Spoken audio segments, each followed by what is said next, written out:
Hi guys, how are you? Welcome to another Gripset podcast.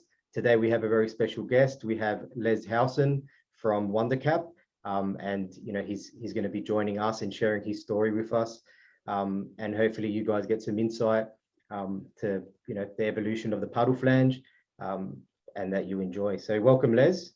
Yeah, thanks, Shandy. Thank you very much, and I appreciate Gripset and yourself taking the time to have a chat to someone out in the field who has come through the street of hard knocks and just trying to make a dollar out there. Thanks, mate.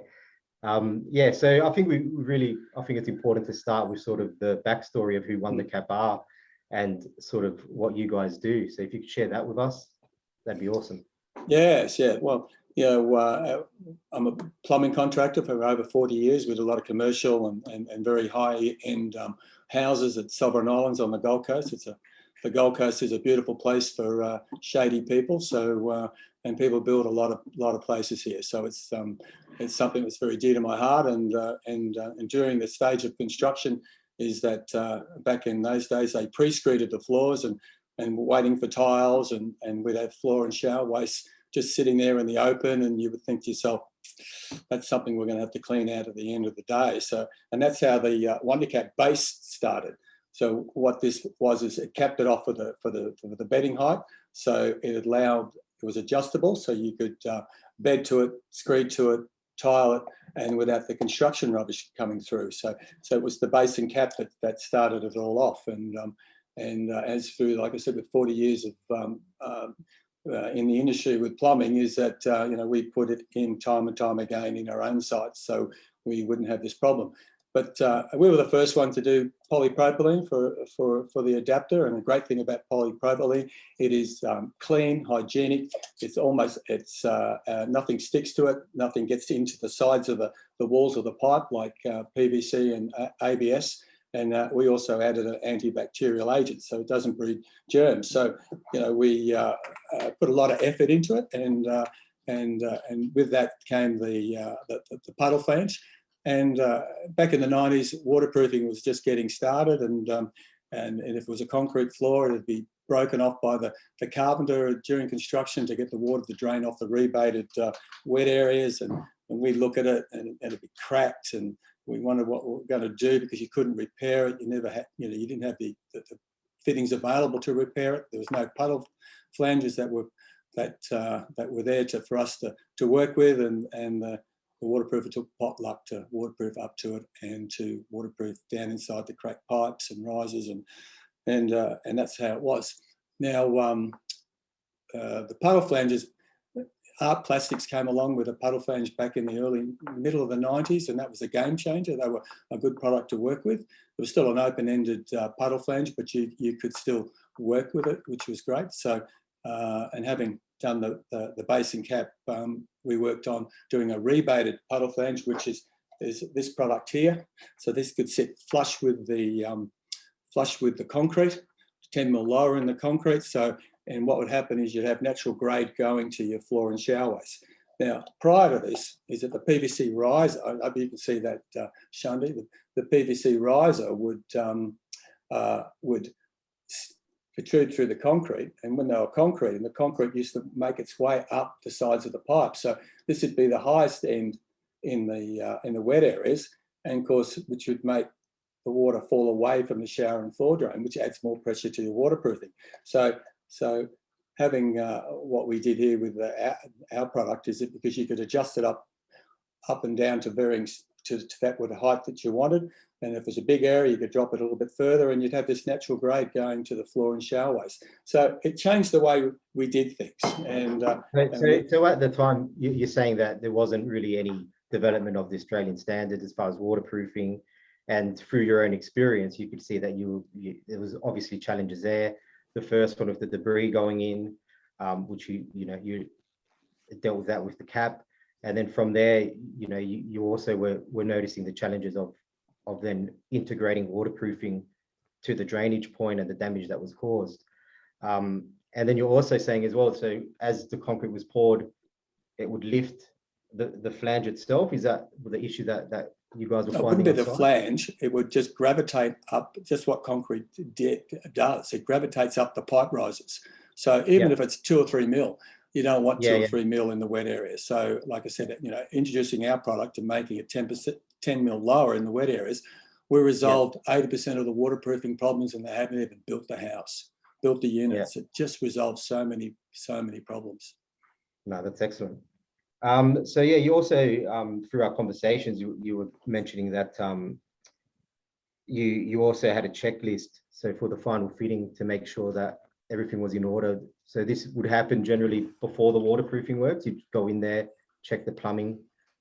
So what we do is we had a lot of units, multi-story high-rise, and we would have a critique sheet, and which is the checklist, and we would, when we're doing the finish off, we would the dishwasher, make sure you adjust the dishwasher up so the gap's at the bottom and not the top, and check the plumbing, the traps, the toilets, and just make sure everything's great for the handover.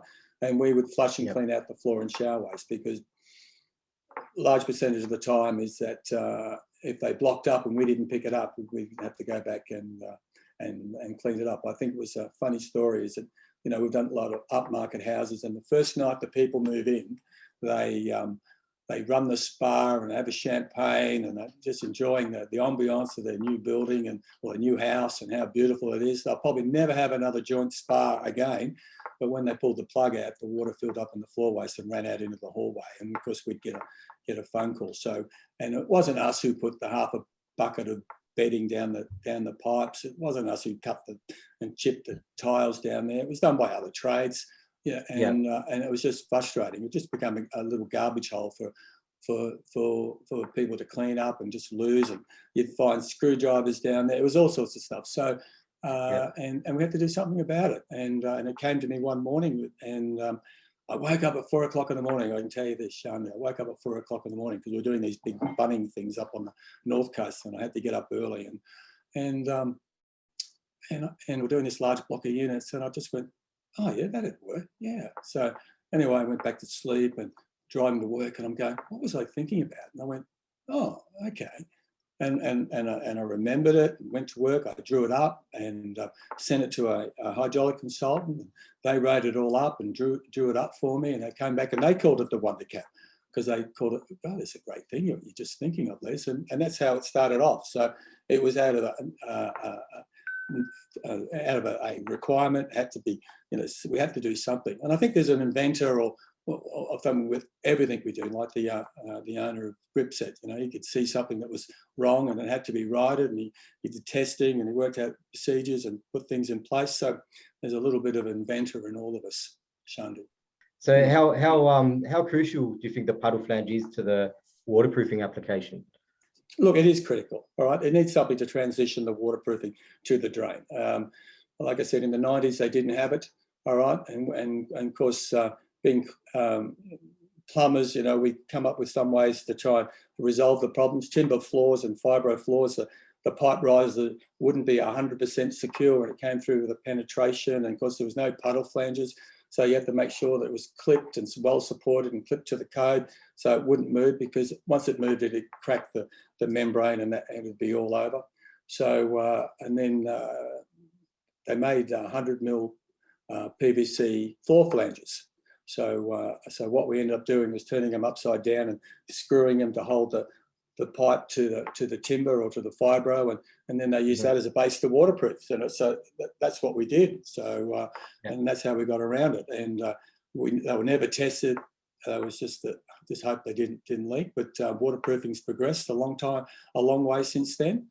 And obviously, as we come up to issues in the industry, we deal with it and try and get on top of it.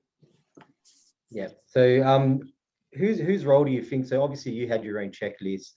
You guys were doing your due diligence, making sure that, you know, you're eliminating these issues that you see happen time and time again.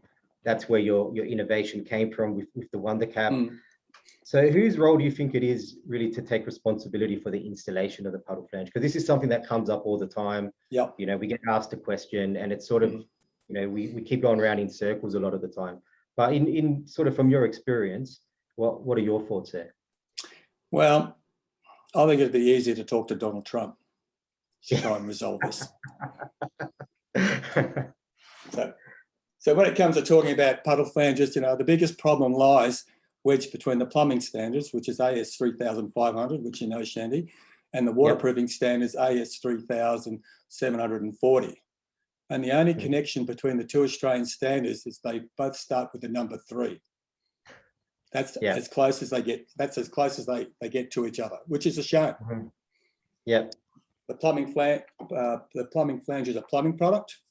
It's type tested as approved for installation, and what we have is the Australian standards for manufacturing, and then we have the Australian standards for plumbing, and one is based on the other. So if it's a plumbing product, it's got to be installed to the Australian standards for plumbing, and if it's a plumbing product, it's type tested and it's got to be installed by a plumber to get them connected. So and then you have the conflict, the grey areas between the waterproofing standards. Well, they call it a drainage flange. All right. Yeah. So just to sort of bring back to that point, because that's also relative to the way that the waterproofing's run.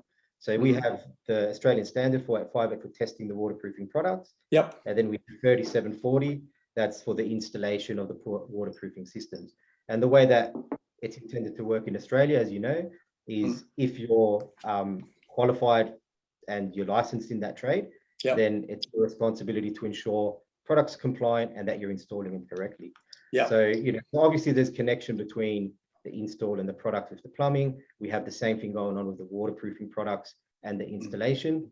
But what you're saying is there's a disconnect with the puddle flange detail through the waterproofing standard and the plumbing standard, which obviously would add to the confusion and the clarity around that point. We can't even, sorry, Shani, we can't even get the names right. The plumbers call it a puddle flange, right? Your company calls it a puddle flange, but the waterproofing standards call it a drainage flange. All right, so look, there is a conflict. Leak control flange. Well, I'm just going. That's what they say, and then it tells you it's recommended that it's rebated into the slab. Okay, or is recommended that well, actually they don't make anything that be cast in the slab until Wondercap. So so it's all retrofitted. So and then when it's retrofitted, you've got to rebate it into the slab, and they highly recommended, and that's what we call about. I believe there's a little bit of an undertow with the new standards that might resolve that. But you're damned if you do and damned if you don't. They don't connect. So because of this confusion and trades, because really it's at the coal face of the industry when the tradesmen's there to do their job is where we see a lot of the issues. How important is it for the waterproofer not to accept a installation of a leak control flange or puddle flange if it's not there installed correctly? Well, hang on there. I've got a caller. I'll just ask Donald what he thinks about the following and what can be done. All right, just hang on. He'll get back to me. So, look, it's a big grey area, all right, because ideally, all right, it all goes back to the building contractor, the builder, because he's the one that carries the burden of the building warranties. No matter what the contractor does, the plumbing, the waterproofing, he's the one that's got to tip into the bin to pay for it. Then try and get the trades back. And then the waterproofer is going to say it's that guy, and the plumber is going to say it's that guy.